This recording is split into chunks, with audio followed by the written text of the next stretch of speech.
Hey everyone, so I decided to make a video showcasing my Paludarium. I've posted it in a few different places and it always seems to get really good feedback. A lot of people asking a lot of questions, and I just figured I'd go a little bit more in depth into it and show you guys basically how I did it and how it's filtered, what sort of stocking I have. So basically it's very simple. I don't have much filtration on it. The stocking is pretty light. I do have experience with aquatic plants. I've had many planted tanks before. I've had a lot of fish tanks in general. Not too much experience with terrestrial plants, so this is a first. But everything, as you can see, is growing very nicely. So I guess I'll start with basically how the terrestrial area was built. And how I did it was a combination of two things. So I did some research before I did this. Obviously I didn't want to go into it blindly. And there are two ways that I found that seemed to work best for me. And I kind of combined the two of them. So if you come around here, the main structure is a frame that I made out of light diffuser. It's basically just like a white grating. You can pick it up at any hardware store, Home Depot or Lowe's, and it's very easy to work with. It's made of plastic. I just get a pair of hand cutters or heavy duty scissors, whatever. It's plastic, so however you want to cut plastic. And I basically made a box out of it. And I zip tied it all together, and approximately to the height, well, not approximately, a little shorter than the height that I wanted it, and a little bit the depth wise, a little bit in more than how far I wanted it to stick out, because you have to account for the substrate and the rocks that I put on the front of it. But basically I made the frame, just a big box, and then I wrapped it in weed matting that you'd use in a garden to prevent weeds from coming up. As you can see, that's with the black here, and you could actually kind of see the light diffuser in the bottom there. The other way that I've seen people do it is they'll just take bricks and stack it up in the back, and then they'll put the rocks in the front and the substrate on top for the terrestrial plants. And I think that's probably the easiest way to do it, but I wanted to displace as little water as possible, because I just feel like a system with more water in it is better. It's more resilient. It could take less water changes, could support more fish and more, organisms in general. So I made the frame, and then I kind of put a brick on top of it to displace some of the water, a little bit of it, and displace some of the terrestrial area. And it seems to be working pretty good.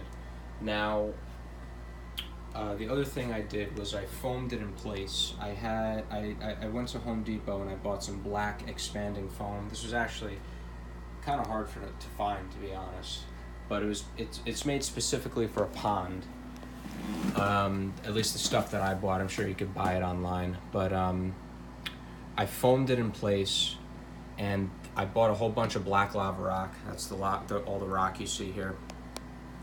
And I stacked it up basically how I wanted it, and then I foamed the rocks in place. So you can't even see it, and that's the reason I bought black. It's because it blends in very well. So I foamed it all in, let it cure for a few days. I cut out what looked bad, and then I planted all of, as you can see, the Anubias here, just to cover in any holes, and you can't even see anything. It looks like like a nice structure here. And I did that all the way around, and I did that on both sides. Now, that was mainly on this side. This side has a little different things that I did to it. Mainly, as you can see, the waterfall. But this side is where the filtration is. And how I filtered it, or how I do filter, I should say, is just with a pothos plant with the roots here. All I have is a little 80-gallon-per-hour pump. It sucks the water in, flows it over the roots of the pothos to suck out all the nitrates and all the excess minerals and stuff. And then it expels it over the waterfall here. So how I built this waterfall was very simple. I just took the rock that I thought had the best waterfall formation, I took a hand grinder and I cut a nice even, like a flat cut through the top of it here. And then I took a drill bit and I came in through the back of it where it would meet the cut, and I just stuck clear tubing in there. I think it's 1/2-inch tubing, which is connected to the filter. So the filter sucks it in through the structure, which is covered in the weed mat. The other reason I use the weed mat is because it breathes, so water could flow through it, but it won't let any solid material through it. So it sucks it in through the structure and expels it over the waterfall. That's basically how it's filtered, and the pothos does most of the filtering.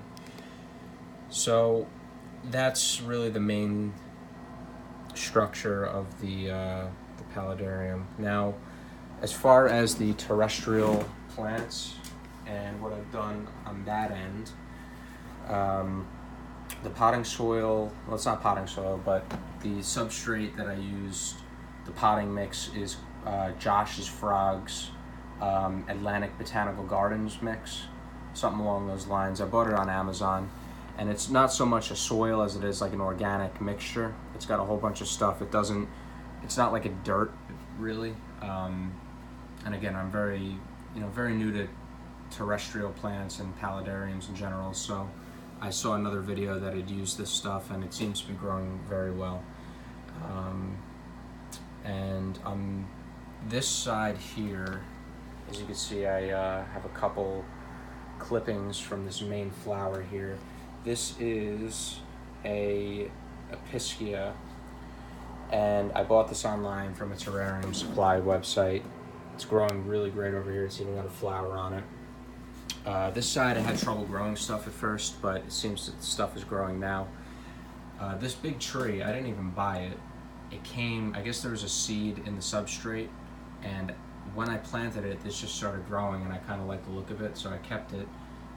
Kind of, looks a little bit more like a forest on this side. So yeah, that's what I have on this end. And on this end, like I already mentioned, I have the Anubias flower here, or the Anubias plant, whatever it is, with the flower on it. This stuff growing over the waterfall is Bacopa Monnieri, and this is a terrestrial or an aquatic plant. You could grow in either or. As you can see, it's growing over the waterfall, down the waterfall. The roots in the water are growing. It's probably going to go down into the substrate. And I just love the look of how it kind of just looks like vines, and it's growing outward. As you can see here, it's growing down. It's growing all over. I have some back there as well. And it just creates an awesome natural look. And if you can see here, it's also flowering here as well. More roots over here. Awesome plant. In the back, I mentioned the pothos already. What is this called again? This is Selaginella crociana, and it's like a spiky moss. Very hardy. I have no issues growing it at all. It looks very nice. And you could tell the difference once you're looking at it. It's hard to tell the difference between the Bacopia, but it creates a little division there. But again, this is my first one, so I was just kind of playing around with everything. Actually, as you can see here, I need to trim this little trimmings here. I'll probably transplant them on this side. So aquatically, this is my favorite part. It just looks so full and vibrant. But I have some bronze crypts. 1, 2, 3. I have a couple little trimmings that I planted. They're growing good. Dwarf baby tears bedding on the bottom. Duckweed. Don't even know where that came from, but it just started growing in the tank, and it's not overgrowing, which is nice, like duckweed usually does. I have baby tears growing.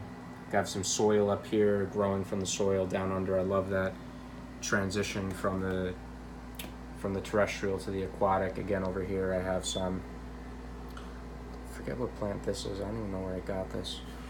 As far as the fish stocking, I have, as you can see, many red cherry shrimps.